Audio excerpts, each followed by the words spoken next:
막 그런 거 있잖아요. 뭐 초등학생 조카들 2명 있으면 일로 오라 한 다음에 이렇게 키 대보고 누가 더 크네 누가 더 작네. 작은 사람 입장에서 어떻겠습니까? 기분이 별로 좋지 않죠. 여기에 이제 정치 이야기와 종교 이야기까지 들어가면 걷잡을 수 없는 이 갈등의 골로 치닫게 되는 것이죠. 결국 이렇게 명절은 좋은 날이 아니라 나쁜 날이 되는 것입니다.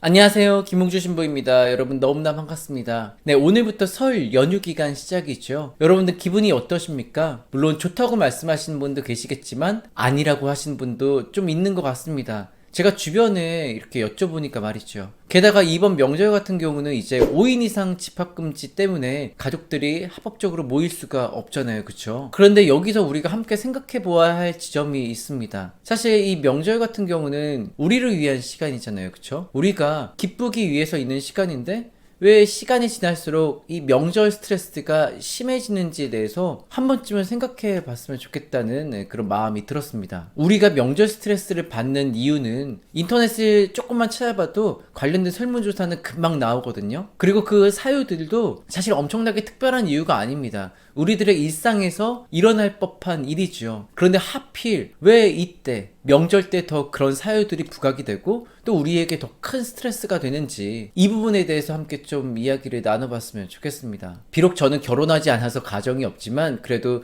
형제들이 많다 보니까 어렸을 때부터 워낙 북적북적한 가정에서 살았기도 했고 또 시간이 지난 다음에도 누나들이 결혼한 다음에 이 명절 때 워낙 많은 사람들이 모이다 보니까 한번 모이게 되면 뭐 10명, 15명 이렇게 모이는 것이 기본이었습니다. 그러다 보니 지금은 좀 덜하지만 예전에는 정말 모였다 하면 싸웠던 것 같아요. 특히 누나들이 결혼한 다음에는 1년에 명절 때만 볼 수가 있으니까 사실 이때 서로의 안부를 물어보고 좋은 시간들만 보내기에도 빠듯한데 그게 아니라 그 틈에 굉장히 많은 다툼들이 일어났다는 것이죠. 그런데 그 다투게 된 사유들을 생각해보면 별거 아니었습니다. 이게 제일 중요한 포인트는 내가 무시받는 기분이 들었을 때 꼭 싸움이 났다라는 겁니다. 뭐 어떤 누나는 일찍 와가지고 일하고 있는데 다른 누나는 좀 늦게 와가지고 서로 싸우던지 아니면 누나들이 열심히 일하고 있는데 저 같은 경우는 마루에서 TV 보다가 일 안 도와줬다고 뭐 그런 식으로 싸우던지 또 누나들끼리도 그냥 이렇게 대화 나누다가 서로 공감을 안 해줬나 봐요. 그러니까 뭐 무시받는 기분이 들어서 그런지 과거에 있었던 일들도 줄줄이 갖고 나와가지고 또 싸우고 그런 모습 보면 또 어머니께서는 열 뻗치시죠. 명절 때 간만에 가족들이 모였더니 싸우고 앉아있으니까 말입니다. 게다가 저희 가족 같은 경우는 아버지께서 고등학교 1학년 때 돌아가셨기 때문에 이 또 명절의 의미가 돌아가신 아버지를 기억하는 의미도 굉장히 큽니다. 그런데 간만에 모인 5 형제들이 서로 싸우고 갈등하고 이렇게 앉아있으니까 어머니 마음에서는 얼마나 억장이 무너지겠습니까? 사실 이거 같은 경우는 아주 단편적인 저희 가족만의 문제였긴 했지만 다른 가족들의 이야기를 들어봐도 굉장히 다양하죠. 우선 젊은 세대 같은 경우는 명절 때 가족들이 모이는 장소에 가기 싫은 게 괜히 내 근황에 대해서 물어보고 그런 게 너무나 불편해서라고 말을 하죠. 취업은 언제 하냐, 결혼은 언제 하냐, 뭐 이런 것들 말이죠. 또 취업한 사람들에게도 직장은 어떤지, 연봉은 어떤지 그러면서 또 물어보는 뭐 삼촌, 이모들이 은근히 자기 자녀들과 비교를 하면서 괜시리 기분 나쁘게 또 하는 경우도 있다고 들었습니다. 막 그런 거 있잖아요. 뭐 초등학생 조카들 2명 있으면 일로 오라 한 다음에 이렇게 키 대보고 누가 더 크네 누가 더 작네 이렇게 하면 작은 사람 입장에서 어떻겠습니까? 기분이 별로 좋지 않죠. 이런 심리를 20대 넘어서까지 듣고 앉아있으니까 이 명절이 별로 좋지가 않은 겁니다. 사실 이렇게 또 미주알 고주알 물어보려고 하는 어른들의 마음도 좀 이해가 갑니다. 기성세대로 접어들수록 인간관계의 폭이 생각보다 많이 좁아지거든요. 그러고 보면 가족들을 만나면 또 반가운 겁니다. 반갑다 보면 또 이것저것 알고 싶어 하겠죠. 그런 심리가 아닐까라는 생각이 듭니다. 참 이처럼 인간관계와 관련된 부분은 들어가면 들어갈수록 어려운 것 같습니다. 그래서 속담 중에도 10길 물속은 알아도 한 길 사람 속은 모른다는 그런 이야기가 있는 거지 않겠습니까? 여기에 이제 정치 이야기와 종교 이야기까지 들어가면 거의 점입가경으로 가게 됩니다. 걷잡을 수 없는 이 갈등의 골로 치닫게 되는 것이죠. 결국 이렇게 명절은 좋은 날이 아니라 나쁜 날이 되는 것입니다. 예전에 저희 아버지께서 명절에 관하여 이렇게 말씀하신 기억이 납니다. 명절은 그리고 제사는 죽은 사람 때문에 모이는 것이 아니라 산 사람 위해서 모이는 것이라고 말입니다. 곧 가족들 위해 모이는 것이라는 아버지 말씀이 좀 많이 기억이 납니다. 이 명절은 가족들을 위한 날인 것이죠. 사실 이 가정 공동체의 의미는 굉장히 중요합니다. 가정 없이 개인이 있겠습니까? 가정 없이는 국가도 존재할 수 없습니다. 일단 애를 못 낳는데 어떡합니까? 여기서 또 누군가는 이런 얘기를 할 것입니다. 아니 가정이 없어도 애는 낳을 수 있는 것이지 않냐. 물론 아주 극소수는 그럴 수도 있겠습니다만 역사 안에서 이미 증명이 됐죠.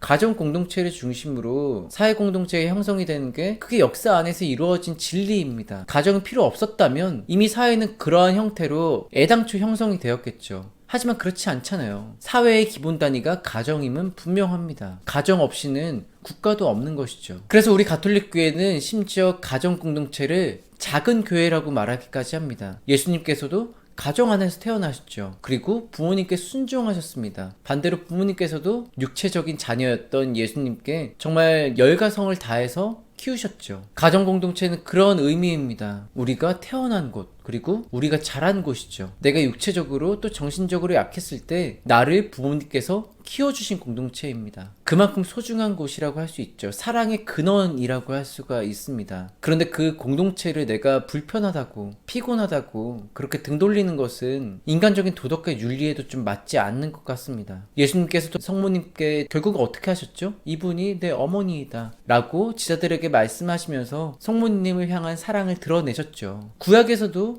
10계명 중에 부모님께 효도하라가 있습니다. 딱 그런 이유들이 있는 것이죠. 그런데 이 가정 공동체 왜 점점 시간이 지날수록 불편할까? 그리고 왜 이 공동체에서 명절 스트레스를 얻는 것일까? 라고 생각을 해보면 우리가 서로가 서로를 진심으로 존중하지 않기 때문일 수도 있겠다는 생각이 듭니다. 사실 이 점도 우리가 좀 착각할 때가 많아요. 가까울수록 막 해도 된다. 편하게 해도 된다. 그런 마음 말입니다. 하지만 가까울수록 더 존중해야 되는 것입니다. 우리도 그렇잖아요. 소중한 물건 우리가 얼마나 더 애지중지 잘 보관하려고 합니까? 하물며 어떤 인간관계가 가족보다 더 중요하겠습니까? 가족을 사랑해야 내 주변에 있는 어렵고 힘들고 병들고 도움이 필요한 이들에게도 사랑을 줄 수가 있는 겁니다. 제일 가까운 가족에게 그러지 않으면서 난 누군가를 사랑할 거야. 이거 위선입니다. 그렇기 때문에 이 명절은 가정 공동체가 함께 사랑을 나눌 수 있는 좋은 기회라고 할 수 있습니다. 물론 조금의 불편함은 있을 수도 있겠죠. 하지만 상대방을 배려하는 그 마음을 내가 조금만 간직한다면, 예를 들어서 일도 좀 내가 먼저 거들고 상대방에게도 상처 주는 말 대신 공감하는 말들 좀 해주고, 나 자랑하고 싶으면 좀 참고, 궁금한 거 있어도 좀 참고 하면서 우리가 불편함을 조금만 감수한다면 이 가정 공동체는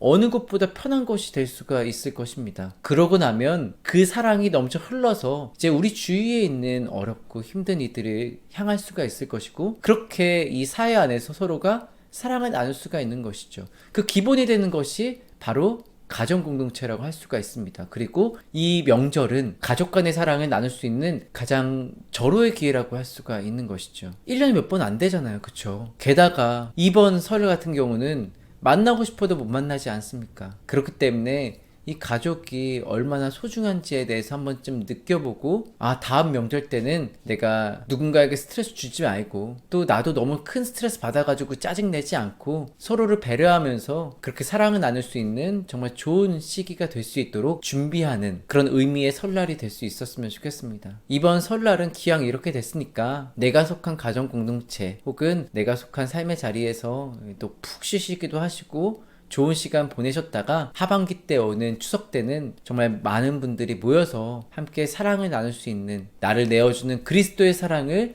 실천할 수 있는 소중한 시간 될 수 있었으면 좋겠습니다. 가정 공동체는 하느님께서 주신 선물입니다. 그 마음 간직하시면서 살아갈 수 있는 여러분 모두가 될 수 있었으면 좋겠습니다. 네, 영상 끝까지 시청해주셔서 진심으로 감사드립니다. 저는 김웅주 신부였습니다.